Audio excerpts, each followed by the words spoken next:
This should be played at high volume, preferably in a residential area. It's the Dirty Laundry Game-Worn Hockey Podcast. We're old school, right? We wash our own dirty laundry. The name on the front is a hell of a lot more important than the one on the back. I refuse to be judged by a grown man wearing a hockey jersey. Game on! Game on! We are back with another episode of the Dirty Laundry Game-Worn Hockey Podcast. Paul Rank, Wade Hampton, and David Randolph as our guests this evening. Welcome, sir. Thank you, guys. Appreciate it. For once you're in our time zone, it's been a while since we've had a guest in the Central Time Zone coming in from Nashville, so probably a tad bit warmer than we are up here in Central Illinois, and Wade down near St. Louis. Of course, Paul, it's sunny and 80 in San Jose, of course, because it's California. Just about today. Pretty Lucky incredible. you. Yeah, I think it got to like 24 here today. So it is what it is. The drink this evening is a little George Dickel single barrel 18-year. It's one of my favorites. I bought several bottles from a local liquor store here. I know you can get versions of it. It's a minimum 15-year, but the bottles I bought are 18 years old. Wade was chugging on his Dr. Pepper before we started the show, so he's all set as well. So cheers, everybody. Cheers. Speaking of drinks, and I assume, and Paul can back this up here in a few, assume Mitch may have had a few of them while doing the San Jose Expo and showing off the drink your face off stuff. And his setup was absolutely gorgeous. And we'll talk about that more in a few minutes with the Expo roundup. But I know he was handing out stickers for the podcast as well, and we thank him for that. No one else to ask. Public display of collection. We also want to thank as a sponsor. We will give you details on the giveaway here at the end of the show on how to do that. And it is a 8x12 sign being given away this time around. So we'll give you all the details on how that giveaway it will work. A couple auctions going on right now. The NHL auctions, the Buffalo Sabres Black History Month ones are closing in a few days. The NHL, the Stadium Series jerseys for both teams, they close on February the 15th. Those are worn in period one. I know a lot of talk back and forth in groups and stuff online Sunday during the game when you had the goalie fight. And to everybody's tracking knowledge, set two goes to the card companies. So unless they're somehow rescued or things are changed around, those won't see anybody's hands in one piece, unfortunately.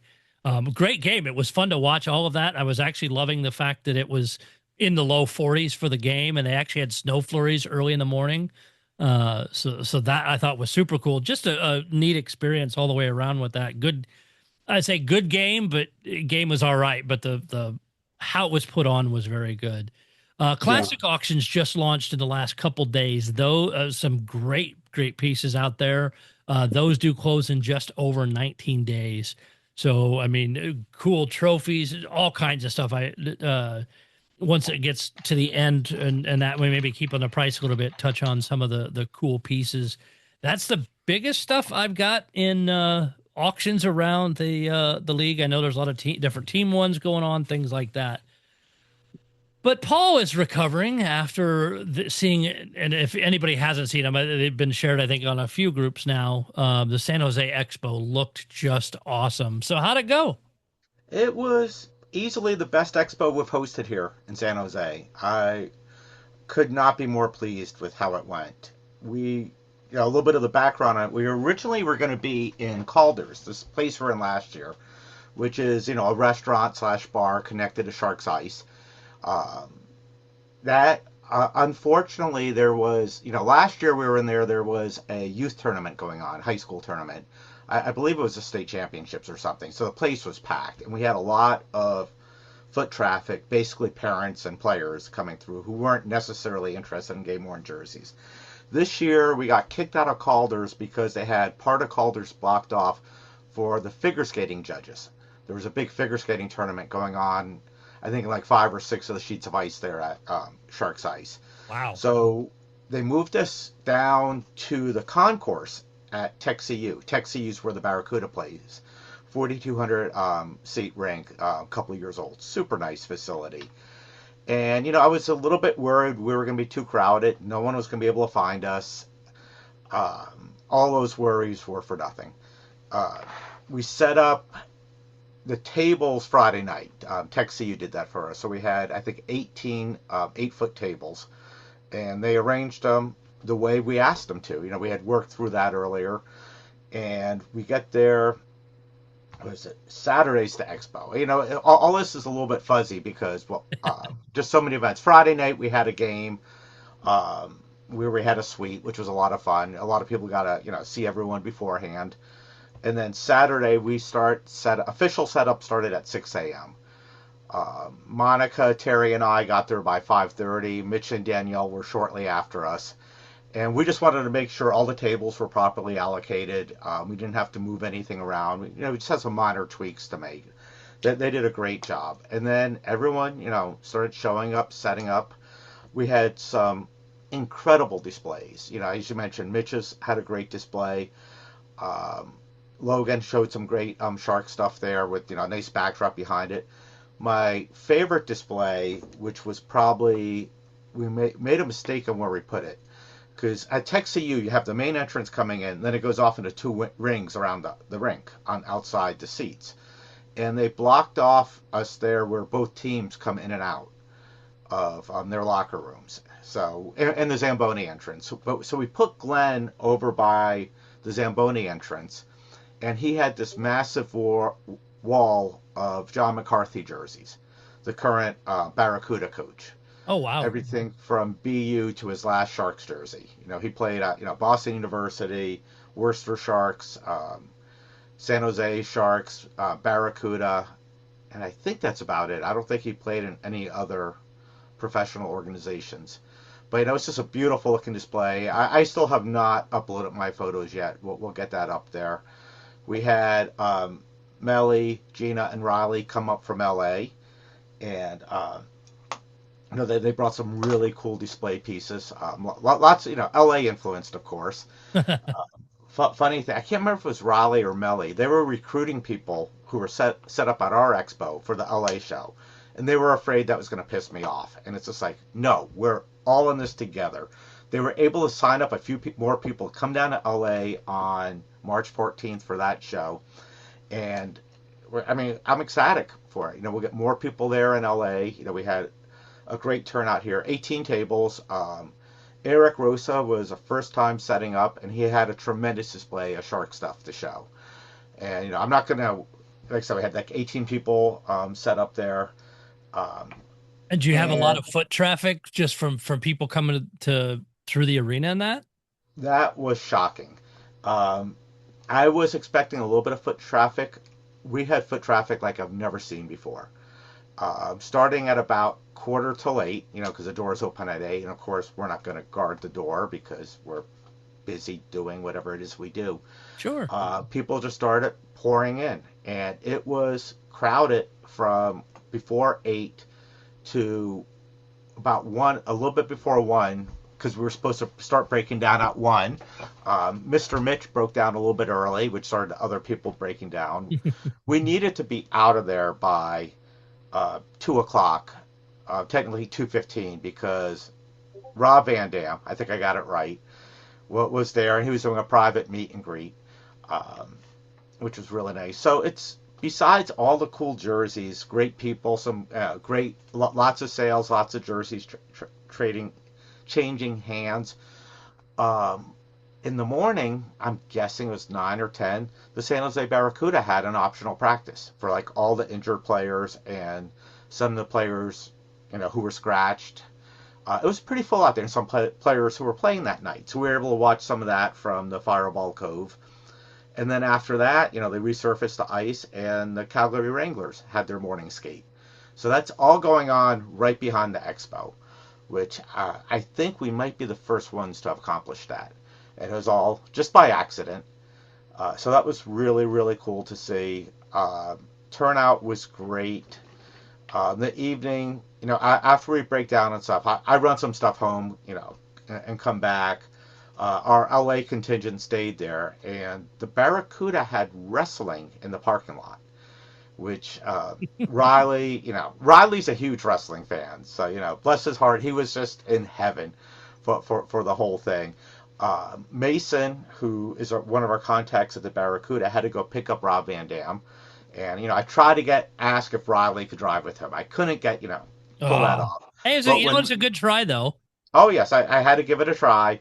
But when they got back, Riley got to see and meet Rob Van Dam then quickly, as he's walking from the parking lot in. And before the game, the Barracuda did a great job of this. I thought it was supposed to be outside. Last year when they did Booker T, he had his table signing stuff, and the line just wrapped around the whole rink, and a lot of people didn't get stuff signed.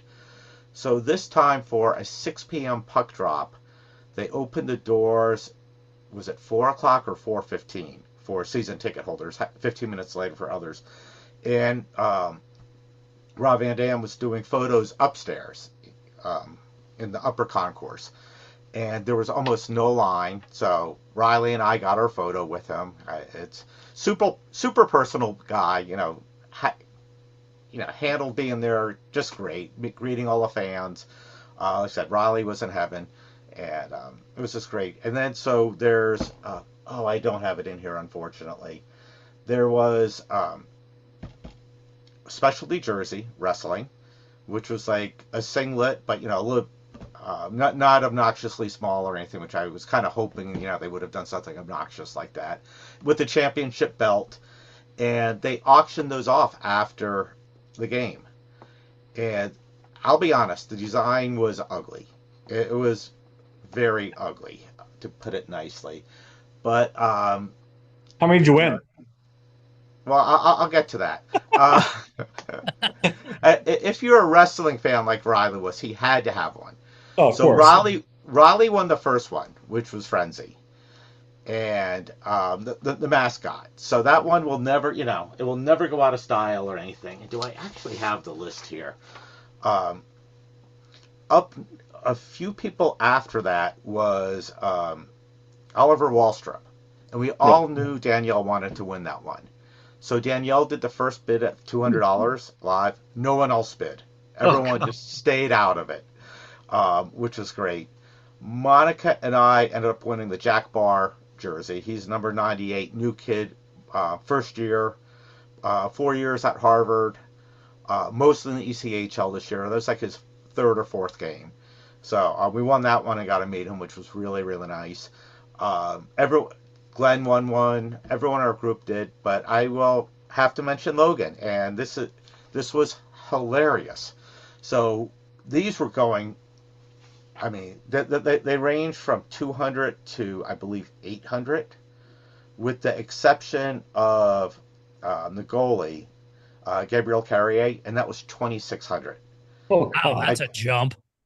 I was downstairs getting our Jack Barr jersey at this time, and my understanding was it was a Carrier collector against two little kids. Oh, God. Whose dad was letting the kids bid. And I guess it was just a sight to be seen. And so everything went cheap. So I think Logan ended up with 4 total. He won one early for cheap. And I can't remember if it was this time or another one he was. You go down there, you meet the player, you get your photo taken. Well, you pay him too. Like kind of like that aspect of it.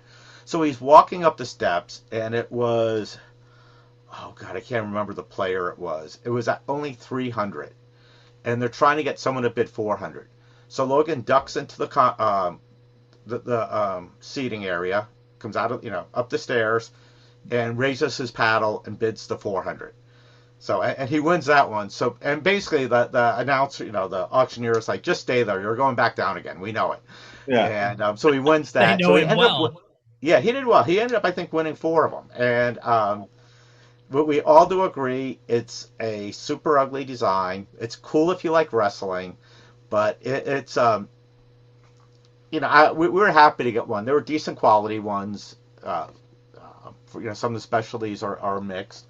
And it was just a lot of fun. I mean, it was great having I think the people who were at the expo took home over half of them, which was great. And one going to LA, which I was really, really happy. And, Riley Awesome. added a Sharks jersey from me. So, this LA collector is going home with both a Sharks and a Cuda jersey. We keep repeating on this show, if you get a chance to get out there to an expo, do it. This expo just blew everything else we've done out of the water and totally epitomizes why we say that. It is, it was just so much fun. Everyone had a great time. I know you've seen a lot of the reviews on Facebook, and the most common phrase is, best expo in San Jose yet. And we've learned a little bit from it. We're going to try, since we had to stop early due to the Barracuda game in wrestling, we might try to do TexCU next year, same location, but on a day when there's a Sharks game like at 7 p.m. Would love it to be a 9 p.m. Sharks game, but they don't listen to me. So, we'll see what we can learn from that, and hopefully do that. The original, we did not realize in either of the Barracuda when we scheduled the wrestling day how big it was going to be. And, it was a sold out game for the Barracuda. We were also thinking of doing February 14th, Valentine's Day, which is Pink in the Rink for the show. But a few collectors vetoed that one just based, they thought it might be hard to get out to the expo and complaints from their significant others. Funny how that seems to play into things, Yeah. And it refreshed my memory too, because with Vegas coming up, didn't you say that Friday night game is their wrestling night? Yes. So it'll be interesting to see what their jersey design is like, and that's 2 months away. Yeah, that's April 11th to Expo Saturday. Friday, April 10th is the Barracuda at the Henderson Silver Knights, which is wrestling night. Yes. So a lot of the people coming out from San Jose will be attending that, and so that means though you have to wear your wrestling jersey. Oh, God. You might be right. If it's a wrestling theme for them, and you just got the one for the Barracuda, you're gonna have to bring that out and wear it. Yeah, it's maybe. We probably there's no maybe about it, Paul. No. Monica and I have this theme. We always wear Michigan jerseys to these games, and we're sure hoping Michigan is there. So well, right. And that may play into it, but no, I think that's seeing the pictures that posted and you guys meeting the wrestlers, different things. Can't wait to see yours, but the other ones that were shared out there, it looked like such a fantastic time, and I'm glad it went so well. Yeah, and if you look at Melly has a post where she did a video of everything. It was actually as Mitch started to break down, but it gives you an idea of what the concourse was like, better than you can capture in individual photos. But so much fun. Thank you everyone who helped set it up, advertise it. A lot of people promoted the hell out of the show. It was everywhere on social media in San Jose, and we got a lot of people out there. Thank you to everyone who came there, enjoyed the show. It was so much fun, and just big thanks to everyone who participated, set it up, advertised, everything. It's one final question before we get into the smelly jersey update and then on to David. Did the Barracuda coach get to see that set up with all his jerseys? Unfortunately, he did not, and part of the problem was the tunnel getting from the locker room to the ice. They closed the curtain, which they almost never do there. And we tried. I don't even know if John was there for the morning practice. I didn't see him out on the ice. It was supposed to be a closed practice, and we weren't supposed to be watching. So if anyone is listening, we weren't watching at all. But it was unfortunate. It would have been nice to have him see it. So, and his wife knew about it too, but it just didn't work out. One thing besides expos, you kind of reminded me of this. We should discuss the other outdoor game this past weekend. Oh, yes. Yes, the one in Penn State and the stuff that happened after. But we can do that later on in the show. But. Yeah, we'll touch on that as we wrap things up. Yes, I had forgotten about that and actually read more news on the other piece of that this evening. But a quick smelly jersey update. Again, the person whose working through this and dealing with it all. He is keeping the jersey, by the way, but just sorting out some other things. Did share an email from Fanatics or NHL. Actually, it would be NHL Auctions on this. Hashtag Fanatics. Our internal team was looking into your concern regarding the jersey. We do apologize for the mildew smell. This line in this email really pisses me off.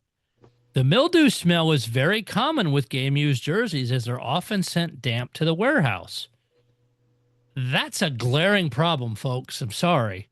Email continues. We do have a process of airing these jerseys out, but sometimes this process does not avoid the mildew smell. Our internal team has looked into a potential replacement, but advised this is about replacing the jersey, which he's not doing. The other replacement's no longer available. At this time, we can offer you a return or for a refund on the jersey, which, again, he did not take. He has stayed up on just saying, hey, guys, this isn't a good answer, and et cetera. So he's had some more back and forth dialogue. Some more things are happening, and I will report on those things once they happen. But this are one of our fantastic listeners who's been sharing all of this and keep me up to date, is staying on it and raising concerns. So as more things happen, I will continue to share that on the show. But I find that statement majorly problematic. And David, I'll start with you. I'll get your thoughts first since you're our guest. Yeah. I mean, most of the time, don't people pay extra to have the really good smell on the jersey?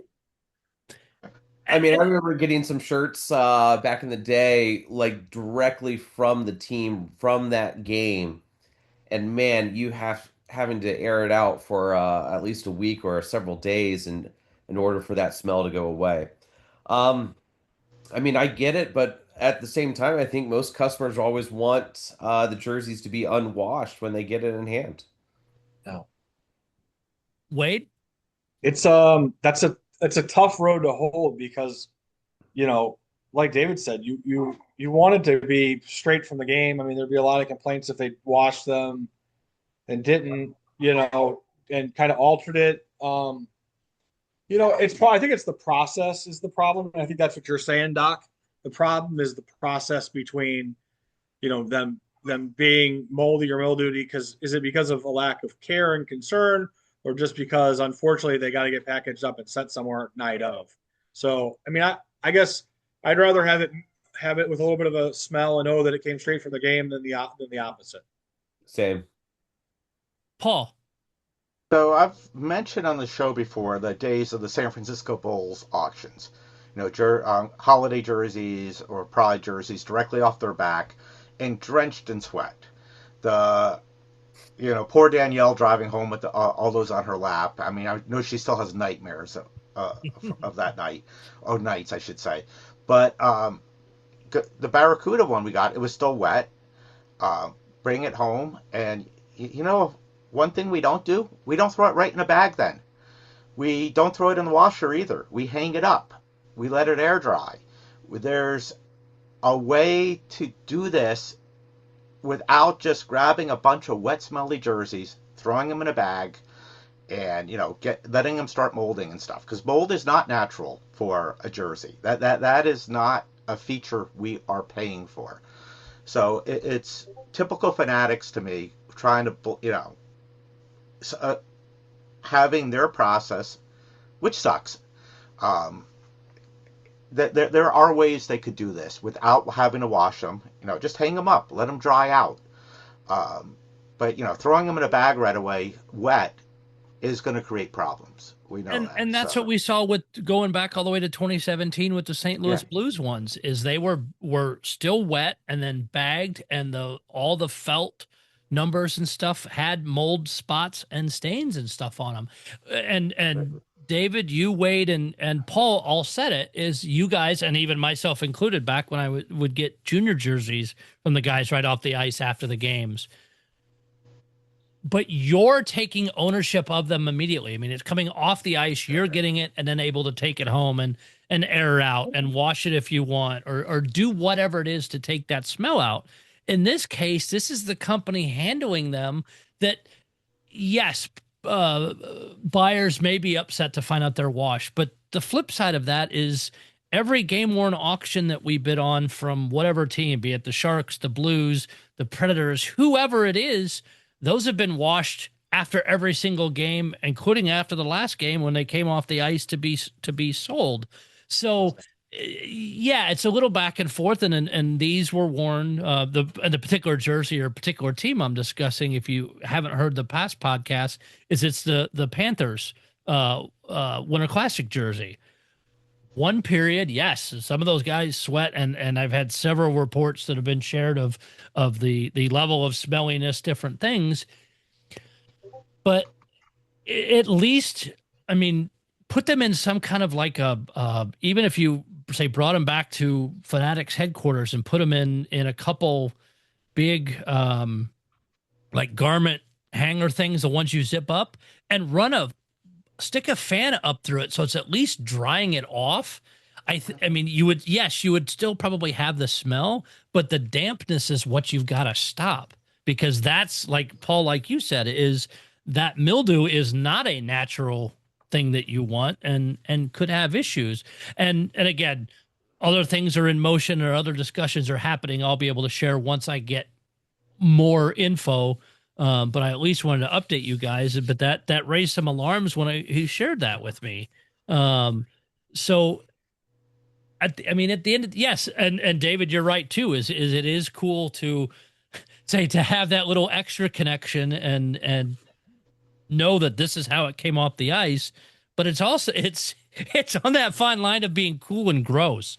But then you worry too, if there is mold somewhere, does it continue to grow if it's not handled properly, or if it takes weeks to ship it out, or if some of these who I know some of them are not sold yet, are they still sitting in the warehouse or whatever? Are they in a bag? Are they in a box that's not getting airflow, that by the time somebody gets it, it's a complete disaster?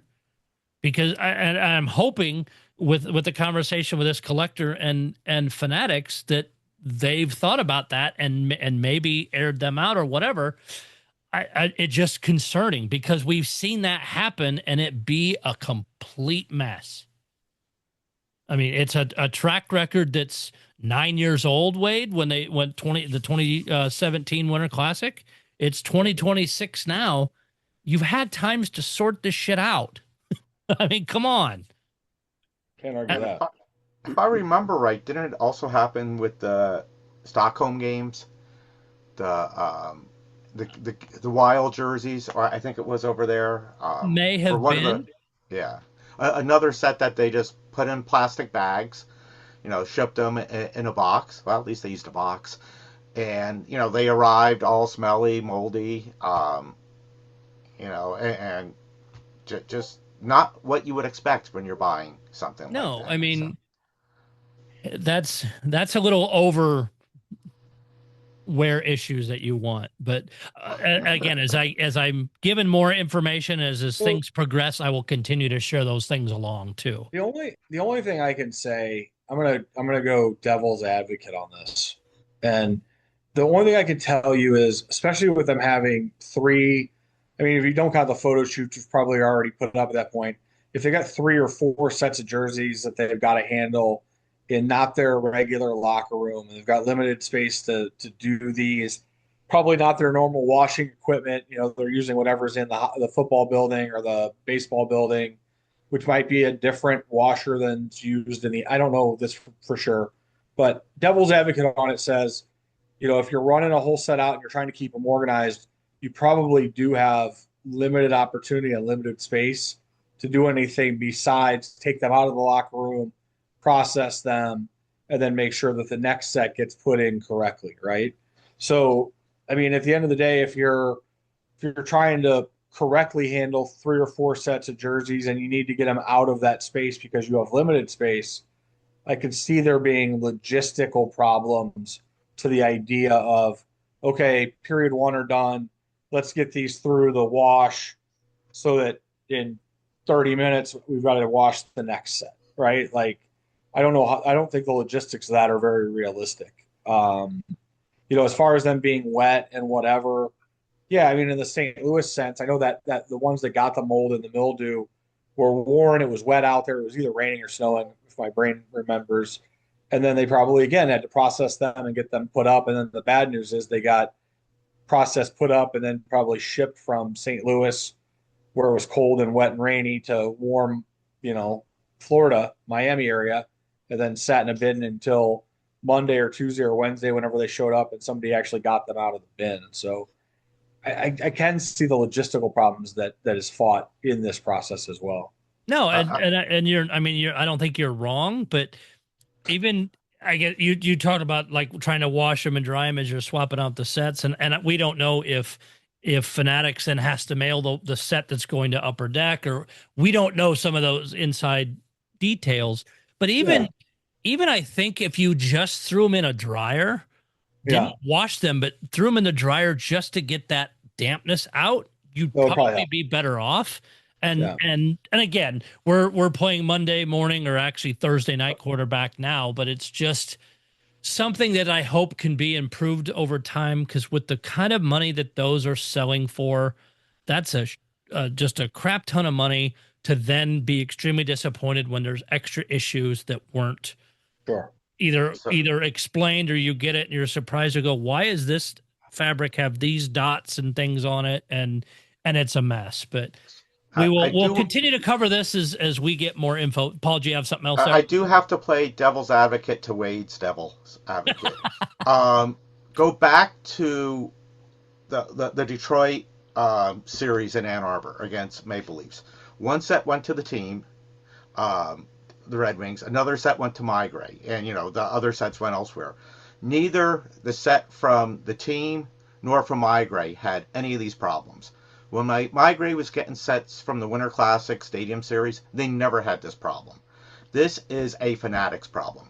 And yes, there might be logistical problems solving it, but it should be solved. Yeah. And if Migray could do it, which is a damn good company, and which I have a lot of respect for, Fanatics can make a fraction of a percent less in margin and get it done right.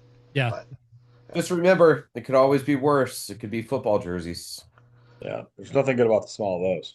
that is a good point. Yes, Wayne it can would always know be firsthand, worse. being a Pro Bowler and everything. Yeah. All right, so we've rambled on a lot of other things a ton already, but now really, David, the floor is yours. We'll start with give us a little bit about your background, how you got into the hobby, and then where you took it from there. Yeah. Well, first of all, thank you guys so much for having me. I really, really appreciate it. Always love coming on and talking sports, talking collecting, and also talking about the photo matching industry. I started collecting probably back in 2008 or so. And from there, whenever I got something new, I would sell the old piece and upgrade with the new piece and so forth. And then probably around 2012, I started realizing that the game used industry was probably a far better than the autographs and photos and things like that. So I kind of switched over my collection to game used and been doing game used jerseys ever since. And probably back in 2016, I started photo matching.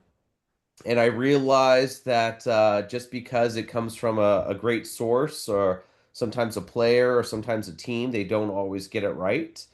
And the most concrete way to say it is, in my opinion, is photo matching. And that's something that you can really help narrow down exactly when a jersey was used or when an item was used.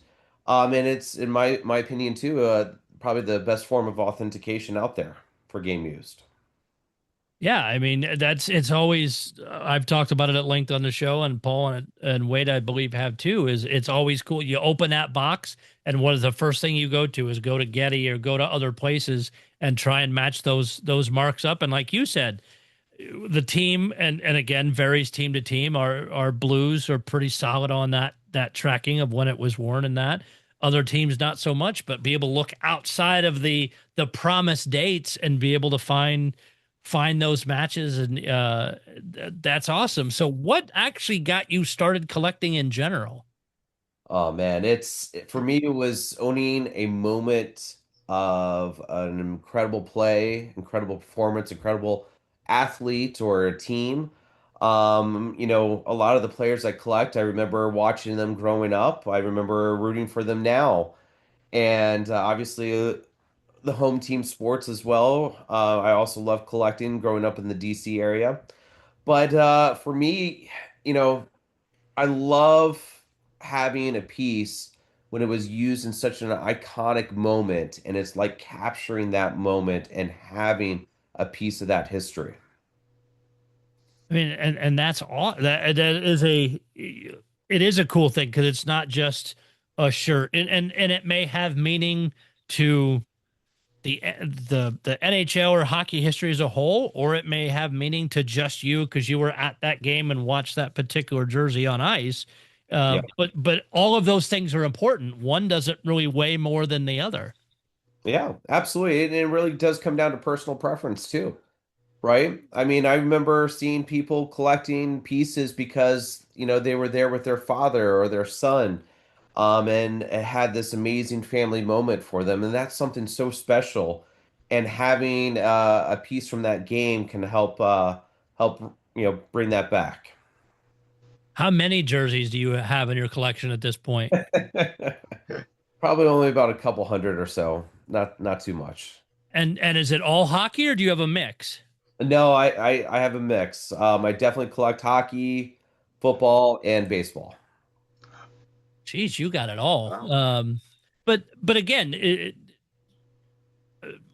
as you focus around and do you find, and we'll get into some of the deeper photo matching stuff here in a minute, do you find that, I guess, which of the three is the hardest to photo match? Oh man, every sport has their challenges when coming to photo matching. The more vintage the piece is, especially pre-war, the harder it is to find media, or if you find the media, it's finding clear enough images. It's a player posing for the cameraman and so forth. So probably the hardest would be baseball pre-war. Baseball in the 50s as well can be pretty difficult. Basketball in the 50s, and especially even football in the 50s too, where really what didn't have the popularity that it is today. What is your favorite jersey in the collection? I know that's like picking who's your favorite kid. I know, right? One of my favorites is probably Cal Ripken jersey that I got from his 1983 season. It's an MVP season. Orioles won the World Series that year. Grown up in the Northern Virginia, DC area, the Orioles were the home team growing up, so it was always fun going to games with the family. So you were probably at many of the games he wore that jersey in. Well, not in 1983, but later on in the late 80s and 90s, I definitely was. Okay, very Growing good. up and watching Cal Ripken with the streak. Especially with that being in your backyard, it was such an incredible moment. Oh, for sure. The what's the most oddball piece in your collection? Uh, you know, Oddball piece of my collection. I have was it Mosley's kicking shoe from the Redskins from the 80s. And he was one of the few players to have, or I think the last kicker to have a flat boot or flat tip on the shoe. And it's such a unique piece. Really not worth that much, but it's such a cool piece. Wade, that's your expertise area there. That's pretty neat. That's pretty cool. That's a Yeah. neat addition to the collection. Yeah, absolutely. Now your Absolutely. shoe wasn't like that, correct? No, no, no, I'm a little younger than that. Just a touch though. So that's cool. I guess if I'm going to jump in, Go uh, right ahead. what sources of like and I know nobody wants to give away their secrets, but um do you keep a collection of images? And I mean, obviously most people that are amateurs trying to do what you do use Getty and whatever. Do you have a larger and or secret database that you draw from? You know not without giving away any of your secrets, which nobody wants, you can't ask how you do it, but have you hunted out and found where you purchase images for your database, or do you Absolutely. do a lot of online stuff? So, I mean, we work with all the major photo databases, obviously, but on top of that, we work with a lot of different photographers. We'll buy some of the photographers' photos, so we have access to those. And yes, I mean, when there are photos to be purchased, especially with sports, I always love collecting those photos as well. Like the type 1 stuff and what have you. Yes. Very Yeah. cool. I was just curious because that's definitely a question I think a lot of people ask is like, well, what makes your photo matching different than everybody else? It's obviously expertise, knowledge, experience, Mhm. and also having that Rolodex of the extra images. So that experience is huge, right? Because once you start doing this long enough, you can start seeing the differences and start learning what things you need to be looking for on a regular basis. Sure. And when you're starting out and you're starting to get into it, it's how do you know that this is 99% sure to 100%. It's rock solid. It's 100% conclusive. There's no questions that this is that item from that photo, right? Yeah. So it really does come down to experience, but most importantly, it also comes down to getting those original photos, being able to download the high-res images. Sure. Something that we do as well is we work with some of the best sources out there. When a unique piece comes through for photo matching, we'll go to some of the experts in the industry, or in that particular sport, or in particular Team. for a player or team, and we get information directly from the source. So another follow-up question to that is, you said 100%. I mean, your letter of authenticity, like how deep does that go? Like, is there a timeline or time frame? Obviously with my background, I mean, I've worked with the LOA thing. Is yours a lifetime guarantee? Is it with a photo match, do you provide the image to the customer that you've matched it off of? Do you provide them a high resolution copy of it to go with your LOA? So our contract unfortunately does not allow us to print the full photo. Okay. Um, because of our contracts with our databases, we want to honor them, and honor our vendors, and we can pretty much only crop the photo Sure. enough to show it. But then at the same time, we run into situations where a jersey is worn. We just did a baseball jersey worn 70 plus games, right? Yeah. So Wow. how can we provide 70 photos to Yeah. be able to show that customer and then pay for all 70 licenses to do that? Well, and So, that's a big difference between you and an amateur photo matcher who's matching it off of one image. Like you're doing the homework and digging that deep into it. oh yeah. That's what separate you just really answered the question without answering the question. That's the separation there, right? And in the same sense, like if I or someone was to get an LOA for you, would you reference the, like, let's say the Getty number that of the image, that person would have the ability to buy it if they wanted to? Sometimes in some situations we do reference it, especially if the photo is unlicensable. Yeah. Uh, in very rare situations, people will reach out to us and we'll walk them through it and show them exactly what we're seeing and where we came to our conclusion. Sure. But most of the time, we do have permissions to print. We pay for those licenses, we pay for those permissions, we get access to them, and then we're allowed to print them on our letterhead to be able to show them. Perfect. And Thank for you for answering the example, questions. on that one jersey that was matched to 70 plus games, we just asked the client, hey, which games do you want us to show the match for? We have to pay for that license, but then we can put it in our letterhead. We can create an official document for it and then Yeah. basically bring confidence to the owner or to the potential buyers. Perfect. And I want to back up just a little bit first. What got you started in actually launching a photo matching business? Were you the collector first and then starting to do your own photo matching and go, I want to help a lot of other people with this? Yeah, absolutely. So I definitely was a collector first. I have a huge passion for collecting. It's just it's a fun hobby and you get to enjoy it with friends and other people as well. So it's a really cool thing. I then started looking, in the past, I remember getting a jersey and it came directly from the best source possible. I think it was either a player or a team. And then I remember started photo matching, going to Getting, going to different databases. And this was back in like 2015, 2016, and going through and not being able to find the game where the jersey was worn. And I was so disappointed in the situation. And I was like, well, I guess I have a team issue jersey and not a game used jersey in the end. And then the more and more I tried to look at photos, the more I realized that that's probably the most concrete way to say an item what it is.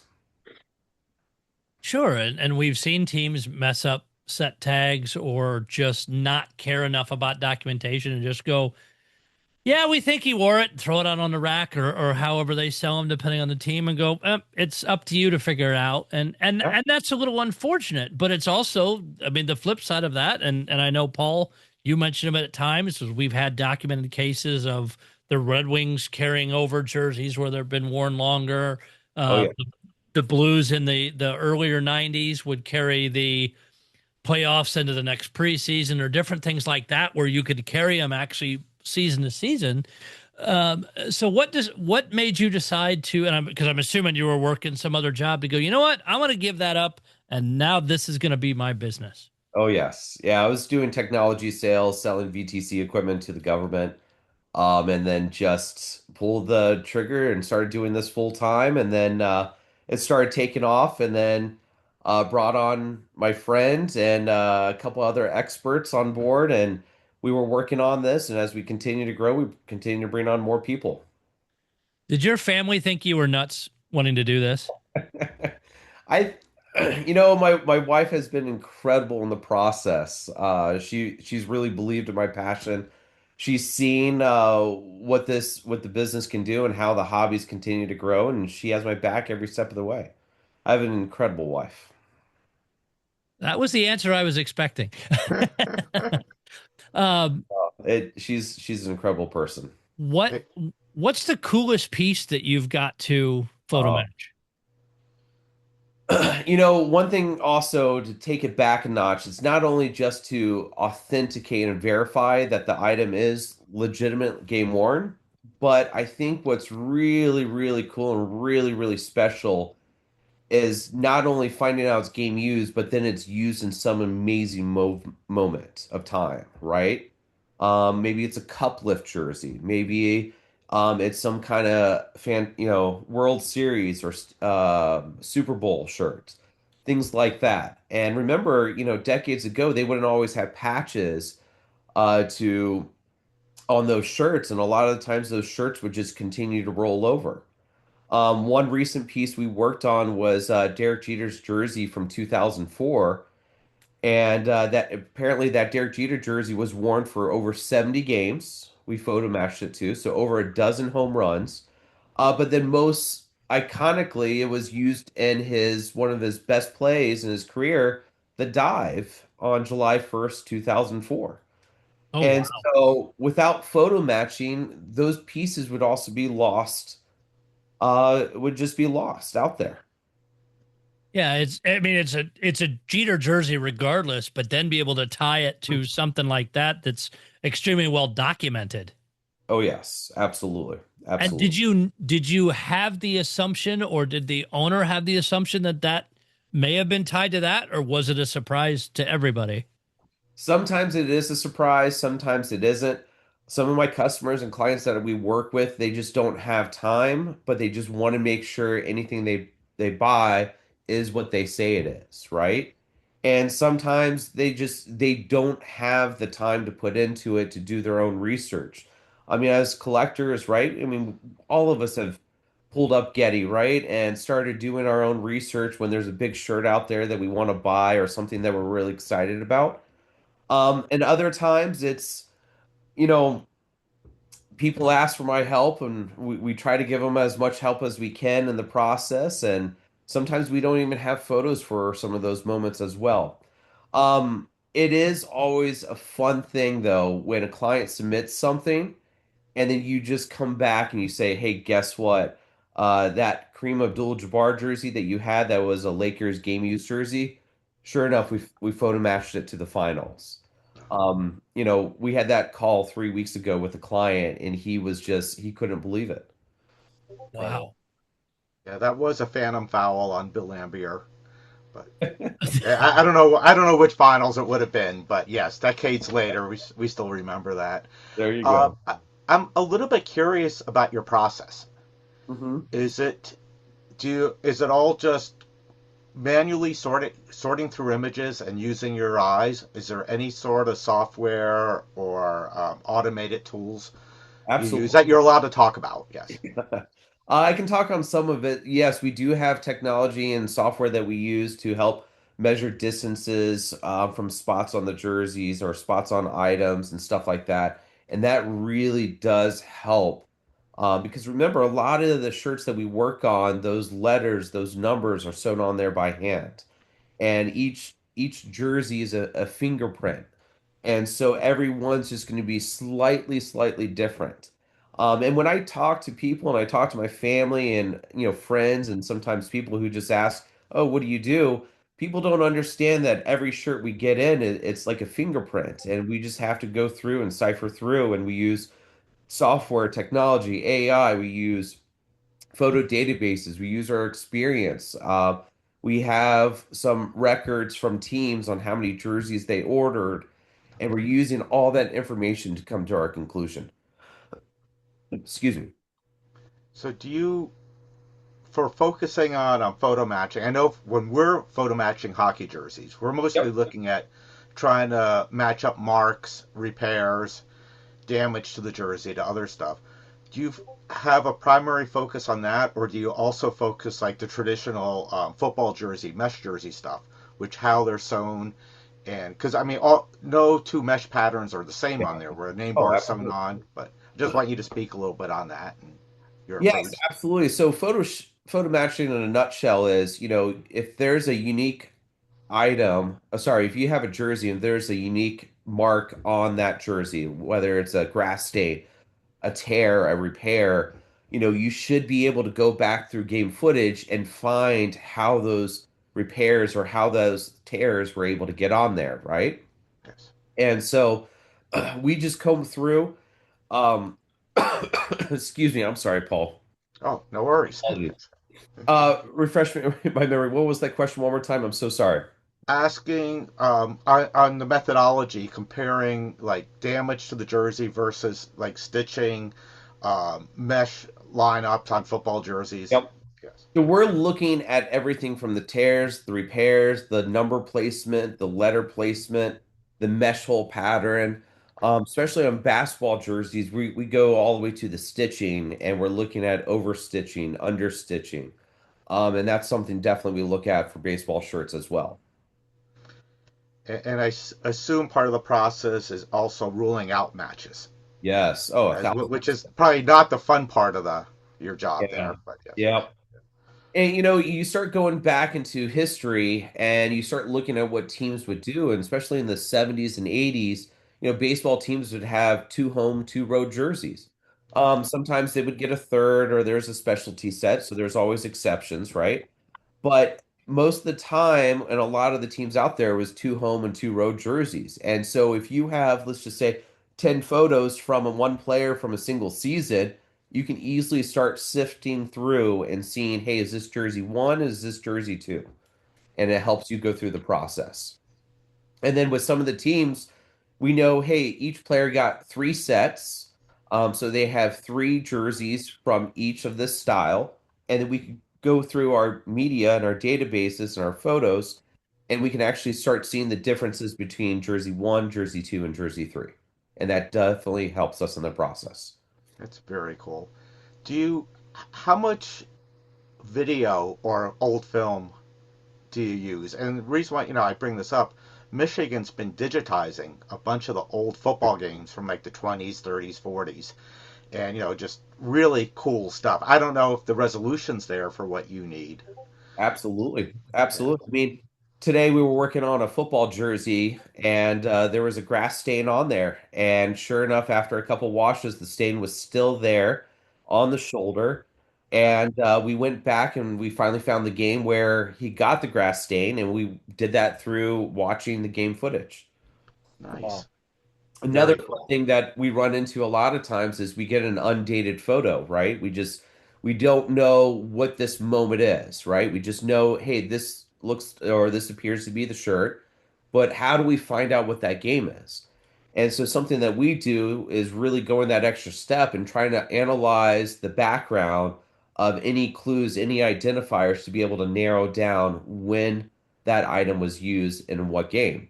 Case in point, that Kareem Abdul-Jabbar jersey we just worked on with the Lakers, we had it photo matched to a photo, but when we went to the date of that photo, we saw that the photo was misdated. They were actually in their home, supposed to be in their home gold jerseys and not their road purple jerseys. And so we obviously knew that this date was incorrect. Well, how did we find out what day it was used in? We started looking at the people in the background. We saw the refs, and we were able to find out who those refs were. And then if we have two different refs, we could find out what games they started or they ref together. And then when we started narrowing that, we go through game footage. And then for this particular opportunity for this cream jersey, we paused the video at the exact moment when that photo was taken. And then we analyzed the background. We're looking at the people in the background, the crowds, again, the refs. In this situation, the ref's hairstyle, he was having a crazy hair day, and his hair was just in a weird, awkward position, so to speak. But then you saw the cameraman wearing blue jeans and a white polo. Then you saw the person next to him wearing a red shirt. You saw a lady with black hair, and everything lined up perfectly, so we could definitively line it and tie it to that game. And that's how we struck gold for that customer. I assume the opponent wasn't in the photo that you were referring to, which would Sometimes have, you know, it is, sometimes it isn't. And when the opponent is, that makes our life so much easier. And for basketball photos, sometimes we can they'll have photos of the billboard and the score and so forth, and that also helps us narrow it down. nice. What's the typical, and I guess I go for any of the sports, kind of from the time the jersey lands with you to the end of the process, about what's the typical or the average time it takes to do one?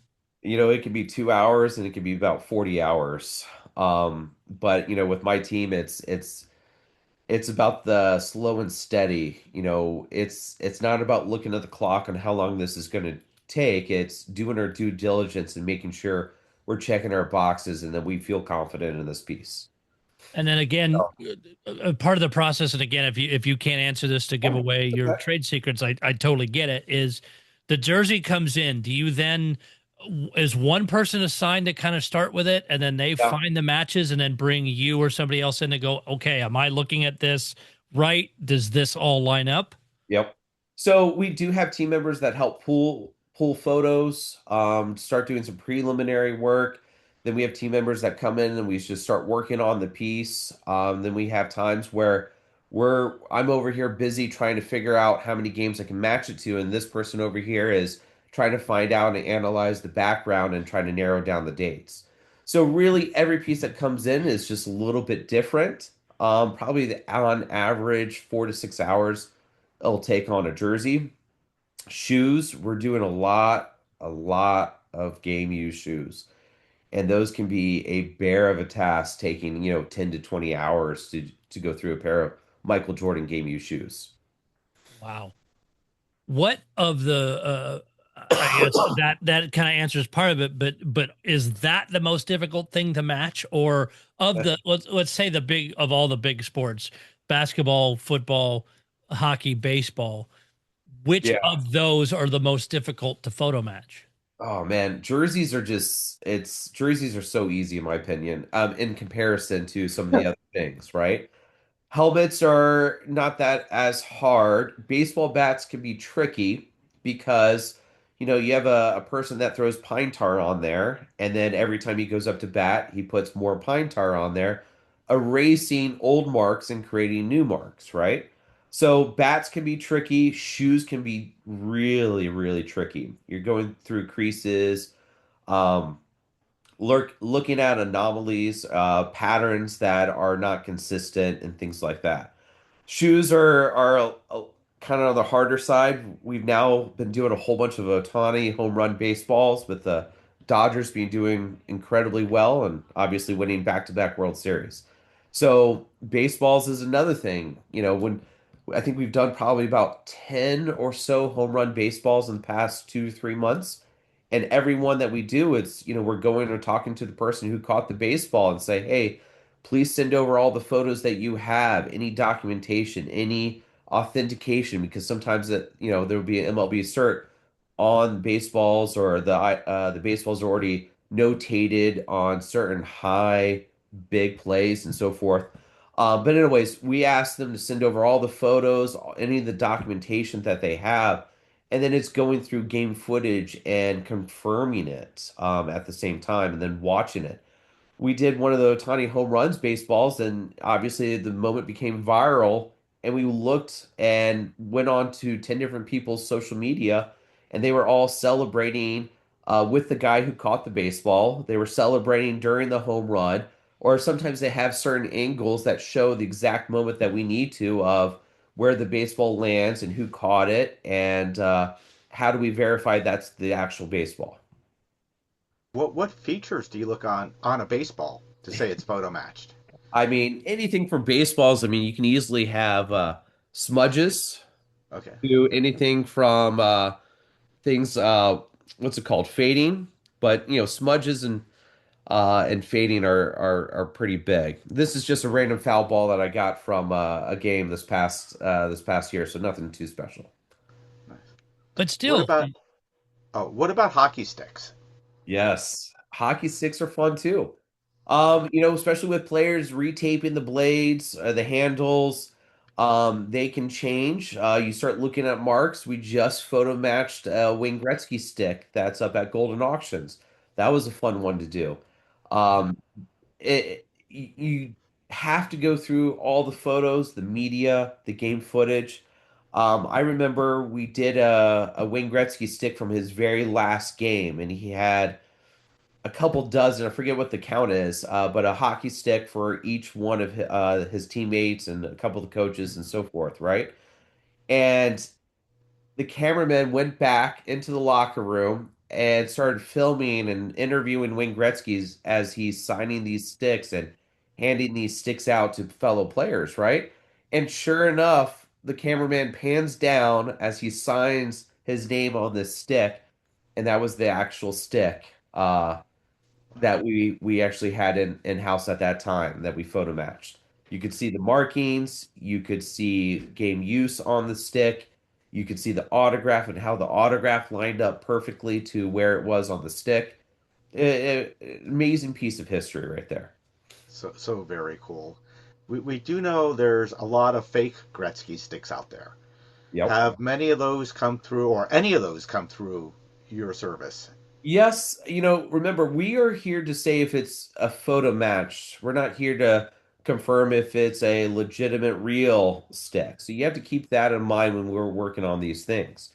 And so when it comes down to it, it's, hey, we're either unable to match, or hey, we have solid 100% proof, evidence that it's a conclusive match.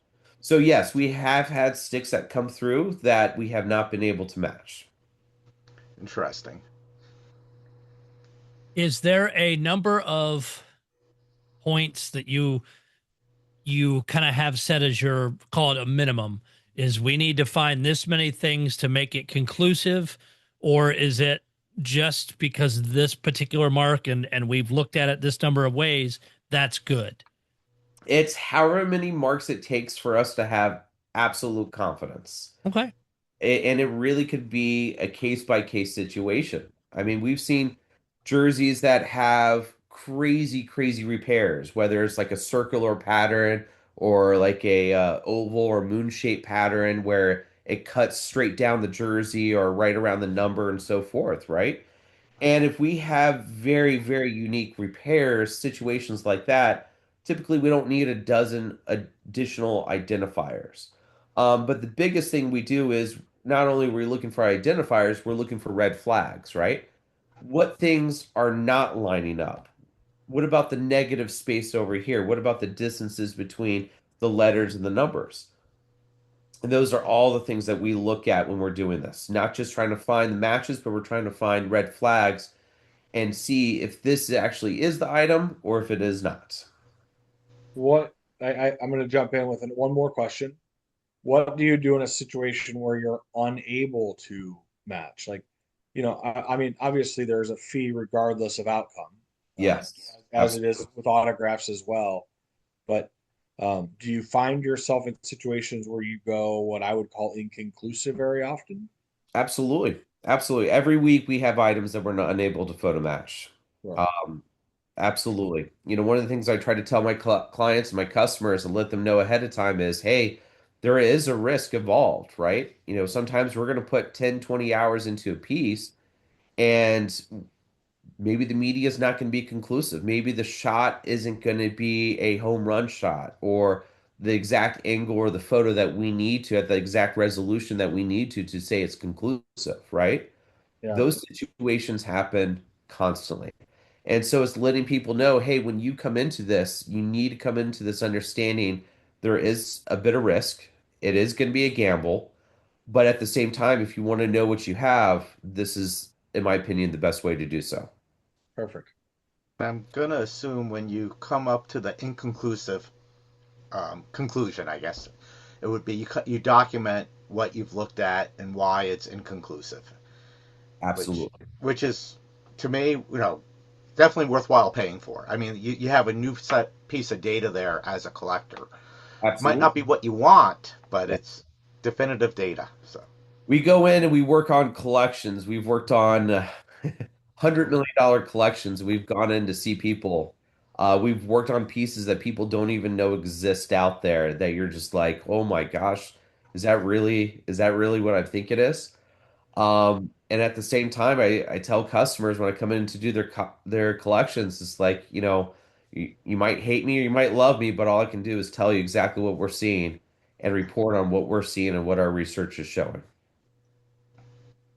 What are a couple pieces that you either went out to see or came into your business to go over that you just opened the box and it just completely blew your mind that you were touching that piece? I mean, that Derek Jeter jersey is kind of cool, right? Steiner was selling them. You see Derek Jeter jerseys up for auction all the time. A couple, one or two a year, but most of them are a few games or one or two games or a handful of games, right? It's pretty rare to find one for a dozen plus games. How hard is it to find one when it's 70 games? Almost the entire season and postseason for that particular shirt. So I love for me when I'm looking at game used, I'm looking at iconic moments. I'm looking at what's the wear on the jersey. How much did this player use this shirt? And I think that right there, these are two of the biggest things I think that are going to really change and help grow and push this industry. And people are going to really want to go after those heavily worn pieces versus some of these jerseys that are only being used one or two games. Case in point, huge Ovechkin fan, right? I grew up in the DC area, like I mentioned beforehand, with the Capitals. You can find one game Ovechkins. You can find two game Ovechkin jerseys, three games, right? You can find those anywhere. I mean, all the time. Finding an Ovechkin jersey where he had a dozen goals or 15 plus games in it, those are going to be the unicorns. Those are going to be the rare ones. And those for sure should deserve a higher price point, especially because it's 15 games versus a one gamer or a two gamer. With totally the agree. say, go ahead. I totally agree with that logic. It's I much prefer a jersey worn 10 games, half a season versus the one game wonders or in Yeah. the Stadium Series, one period wonders. But that's Very all. That's your only option with the Stadium Series. It's correct. Yeah. Yeah. Or And sometimes with the Stadium Series or the Winter Classic, right? The teams will choose an additional day to wear or additional game to wear that particular style, right? And Yeah, it'll be typically a full game jersey, but it is rare, right? You want that rare, unique style. Sometimes you have to settle for that photo shoot one or the single period one instead. exactly. now, do you enjoy researching the heritage pieces? Because I'm assuming all the modern stuff because of Getty and the amount of jerseys worn and all that thing is so much, and the high resolution photos, so much probably easier to do. Do you find doing the older things is much more enjoyable? Oh yeah, for sure. Vintage all day long. I mean, when you sit down, work on some jerseys, you work on a collection, and then all of a sudden there's a Hank Aaron jersey that Hank Aaron himself wore. How crazy is that? And then what gets me is, you start looking at comparison, right? The Honus Wagner T206 baseball card, the rarest baseball card out there, right? Arguably, one of the most sought after baseball cards, one of the most expensive baseball cards, right? There's a few dozen of those known into the hobby, but there's probably a half to a third of those actually known to the hobby for Hank Aaron game use jerseys, right? And so for me, seeing a historical player, Jackie Robinson, Roberto Clemente, Sandy Koufax, uh, players that really helped define the game, define the industry, define that sport or define that team. Those pieces are incredible pieces. And again, you don't have to give any names with this. Have you ever authenticated stuff for the players themselves? Absolutely. Absolutely. Paul, you mean bring up Michigan, but I helped with Tom Brady when he was selling his collection, helping with verifying those pieces, and got to meet Tom Brady as well in the process, which was really cool. Was his recollection of when the items were worn fairly accurate? He did a fantastic job. Wonderful. There's some athletes, right? They just put the jerseys in their closet and it sits there for 10, 20, 30 plus years, right? And then it's, oh, let's try to sell this. And now it's trying to go through recollection of, oh, when did I actually use this? Oh man, there's not a year tag. Oh, when was this patch? And so there's a lot of times players don't recall correctly when it was actually used. And then on the flip side, we've seen players almost bat 100%, where they almost have every single thing they have is cataloged perfectly. Hey, this is the game I hit so and so home run, or this milestone goal, or one MVP, that sort of thing, and it really helps out a lot as well. Very nice. Yeah. I mean, is it again? We all work different jobs other than Paul because he's retired, but he remembers those days of going to the office, and it's sometimes days are great, sometimes days are a drag. Is it fun for you every day? The days are not fun are the ones where I have to call up the client and tell them bad news. That we're unable to photo match it. And sometimes you get sob stories of, oh, I just spent my life savings on this. And I'm like, I'm sorry, buddy. There's nothing we can do about this because there really is no match. But those days are typically the hard ones. And hopefully few and far between. I always tell people, do your homework ahead of time. If you ever have questions, we always help with clients looking at pieces ahead of time too before they purchase or a deal pending. That's what we do, photo matching. And how much, and I think Wade asked you this before we actually start recording, is how much is it where you physically have the piece and others are either them sharing like an auction or a link to, hey, I'm looking to buy this, but how much is each of that in your business? So it always depends. Most of the time with clients, they mail us in the piece or sometimes they send us photos. We do have to have specific angles and specific photos and sometimes inside and out so we can help see which pieces have any kind of modifications on there, adjustments, the numbers have been changed. But just because the numbers been changed, that doesn't is not always a red flag, right? Because the Yankees in the 1970s would almost always have the numbers stripped from the jerseys because they were sent to the minor leagues, right? So just because it has a number change doesn't always mean it's a bad shirt or there's problems with it. A lot of times these were sent down to the minor leagues or repurposed to another player.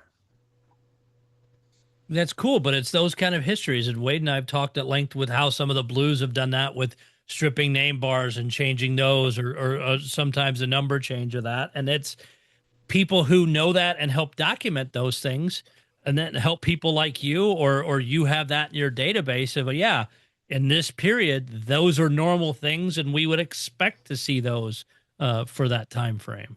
Absolutely. Absolutely. If anything, my biggest thing that I would want with the hobby moving forward is more teams embracing what photo matching can do for the industry, for the hobby, and for the collectors out there.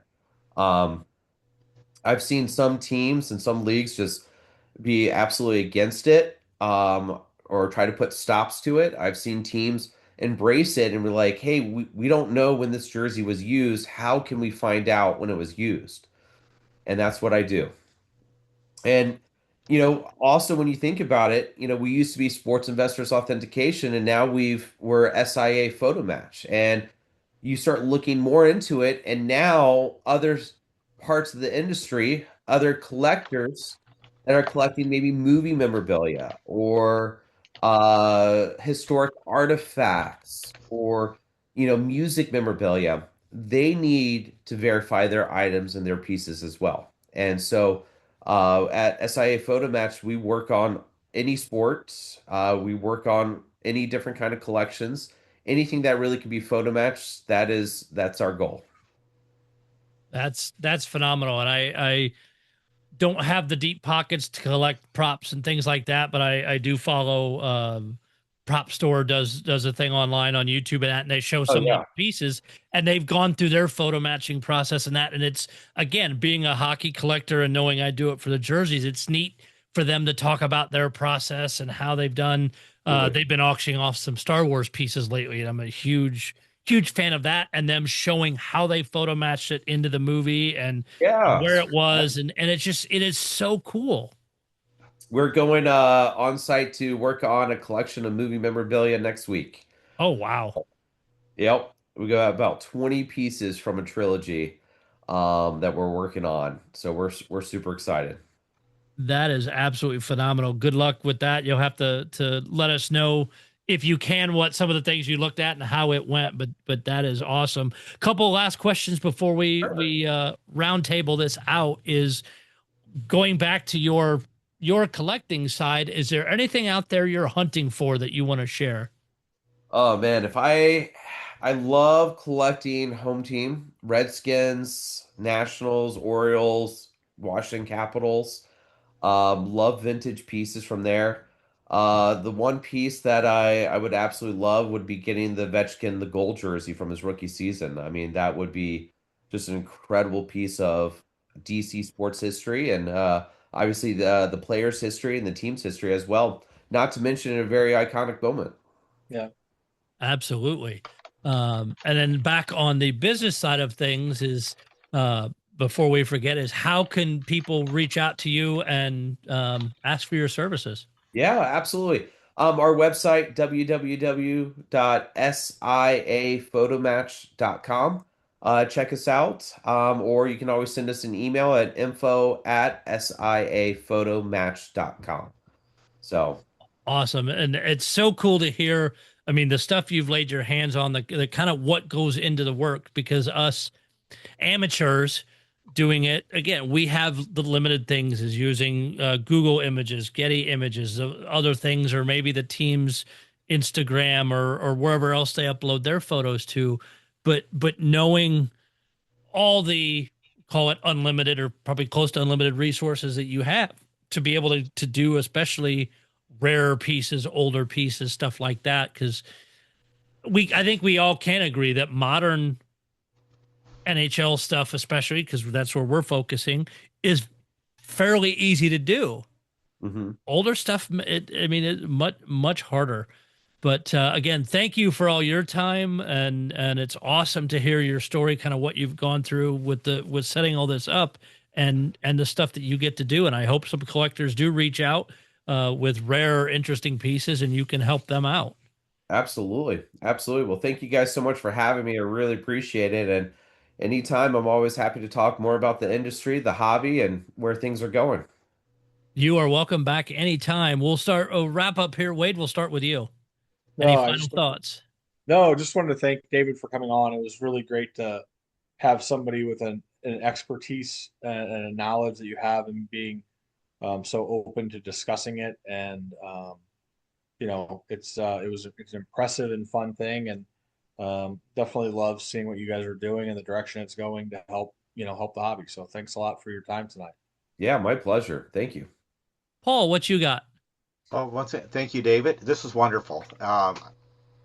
Very, very informative. I think a lot of people will get a lot of useful stuff and entertainment out of this episode.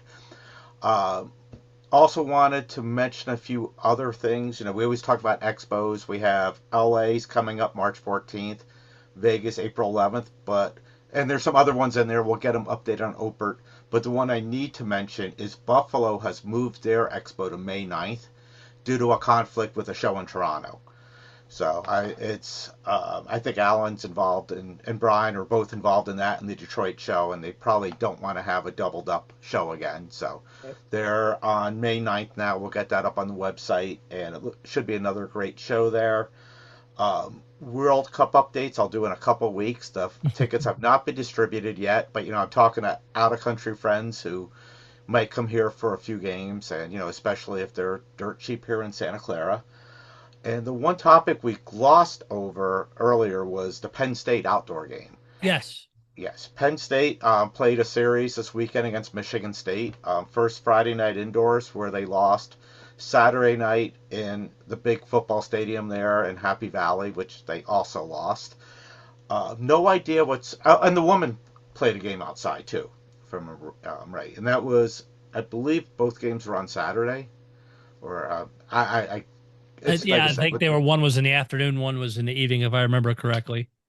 It was a fuzzy weekend with the expo and stuff, so it's that's on top of it. I have no idea what's happening with the jerseys from the outdoor game. I'm assuming Penn State's going to auction them off, and they will go for a pretty penny. Yeah, especially Gavin McKenna's for sure, but I think all of them will go for stupid money. Oh yes, yeah, and then we have the Gavin McKenna story from after the game. Holy cow! So I'll give the Reader's Digest version. After being swept over a weekend, the players and their parents all went out to a bar. I don't know how you get into a bar when you're 18, but it's. I guess they were hosting some kind of event with this, so it was I think they may have brought the whole team there. At least there's an updated Athletic article that came out this evening that has more details, including them leaving the bar. There are multiple camera angles showing the interaction, and I guess words were had, and again, all allegations. Nobody's been convicted, just charges out there. But there was a verbal altercation between it, and then it appears, again, just from the reporting, that McKenna's the ones that threw the punches. And supposedly broke the guy's jaw. 2 places, knocked out some teeth, I believe. The blood on the sidewalk that they actually have photographed, it's now in evidence. And interviews from multiple witnesses, the guy's friends and other witnesses around. So this is not good. And I again, in all the articles, and you see that the crazy headline is he could get 20 years in prison. I'm sorry. He's, again, I don't know much about him other than he's supposed to be the number 1 draft pick. I'm assuming he has no other kind of criminal record. He's not getting 20 years. Sorry, folks. If he ends up with any time in jail, I think that's extremely unlikely. But I know that's the max and that's the screaming headline. But somebody that did political news and coverage, stuff like that, and has not a law background, but worked in legal stuff for quite a while, that's all just to get people's attention. My understanding of this, there's 2 types of aggravated assault in Pennsylvania. One is intent to injure, which is a maximum penalty of 10 years, and one is intent to gravely injure, or extreme injury, and that's 20 years, and that's what he's been charged with so far. But that's the maximum penalty. I would not be surprised if it gets pleaded down to something lesser, and there's no way he's spending anywhere close to 10 years in jail if he No. spends any time at all. My totally uninformed rumor mill is a lot of it will happen in a civil case where they will sue him for a pretty hefty penny. So we shall see. It's a shame that it happened. I have no idea how it's going to affect his draft status, which is really not the big issue right now. It's a shame it happened. That's all I'll say on it. So Yeah, and all the, I mean, there's the charges, the documentation, and like I said, the Atlantic put just a handful of hours ago put out an updated story with some more details. So feel free to go check that out. But we'll see how the legal process goes through, and I'm assuming all this will be hashed out. Civil suit may or may not be, but I think the other stuff will be hashed out pre NHL draft. 'Cause I don't know that you want that stuff hanging over anybody's head beforehand. But again, I don't know exactly how fast the legal process in Pennsylvania plays out either. I mean, you look at the Team Canada issues from the World Juniors years ago, and that dragged on for years. This seems more cut and dry than on that case, and you don't, and one could argue that he had Team Canada not exactly helping on the investigation. Correct. Yeah. I mean, when you've got video footage and a lot of witnesses and other things that are all lined up, I mean, for crying out loud, TMZ is covering it extensively. And I mean, that says a lot that it's got people's attention. And part of it, I think, is because one, the outdoor game happened, but more so the fact that he's the expected number one NHL draft. If it was a rando hockey player from whatever, even from Penn State, if it wasn't anybody of like well known, I don't think this gets any of the traction that it has. It's unfortunate regardless, but I don't think it would have the media attention. Probably true. But yeah, no, this definitely has the media attention. Yeah, and I hate to be the morbid person of the group, or call me whatever other name you want out of that, but does that drive up his jersey price, knowing that game that night happened and then this happened afterwards? And that could be his last Penn State game too. Yes. I don't know what the team's going to do. I haven't read the Athletic article that you mentioned yet. I'll read Hasn't that said the team itself and Penn State is being very tight-lipped. Yeah. And who knows? They might even just pull that jersey if they do an auction. It's a lot still needs to work itself out. So. And I actually happen to have the article in front of me here from the associate director of Penn State. Quote, "We are aware that charges have been filed. However, as this is an ongoing legal matter, we will not have any further comment." Yeah, I'm not surprised. I can't remember if Penn State has a game this weekend, but it'll be interesting to see if he plays and how it impacts the team too, whether he plays or not. Because this unclear, and none of at least that is. It may be till game day, or they're going to keep it as quiet as they can, as they should. So it's tragic. It's very unfortunate it happened. It's. On brighter news, we're getting into Olympic season. Yes, as I mentioned before we started recording, I was at the gym tonight on the treadmill, and they had the women's Team USA versus who the heck were they playing? Yes, thank you. It was a great looking game. Yeah.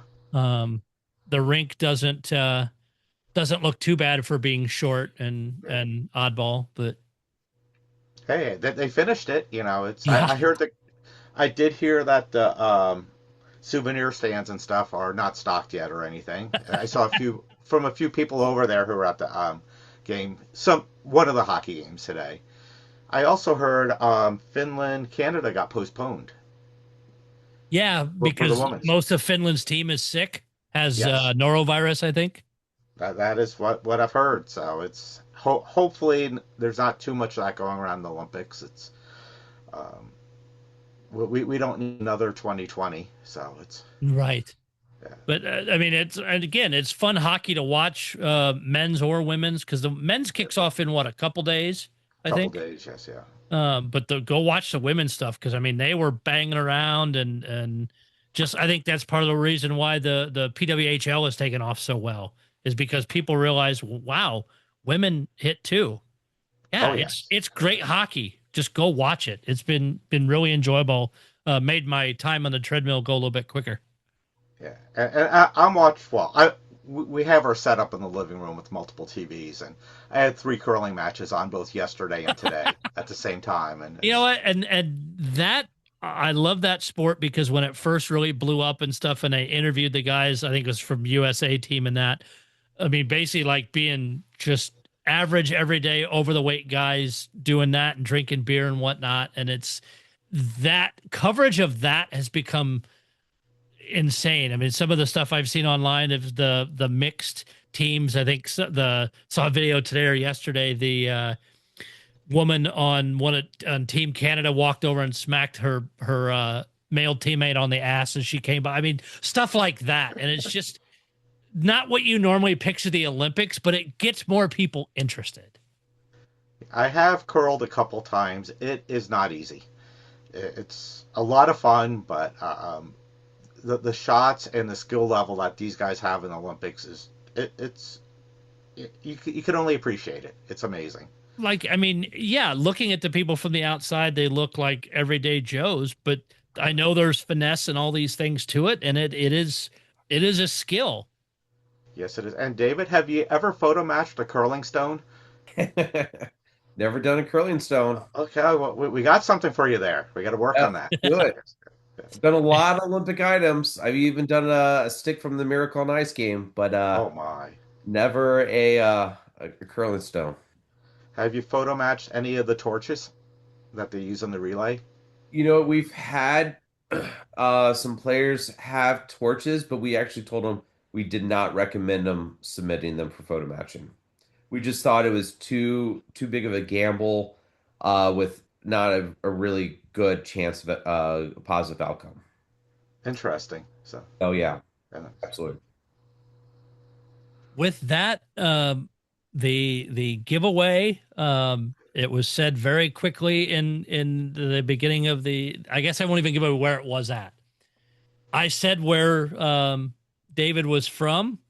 So if you listened all the way through the podcast and you picked that up, go comment on any of the place that you're listening to the podcast on: Spotify, YouTube, Apple Podcasts, things like that. We will pull those together and draw the winner next week. Show may be scheduled a little early in the week. I have a medical procedure having Friday morning, so Thursday night I will not be able to record. And speaking of, David, you just mentioned the photo matching in 80s Olympic stick. We are having one of our St. Louis friends on, who we've had on the podcast a few times at St. Louis Expo, coming on talking about the anniversary of the 1980 gold medal win and beating Russia and all that.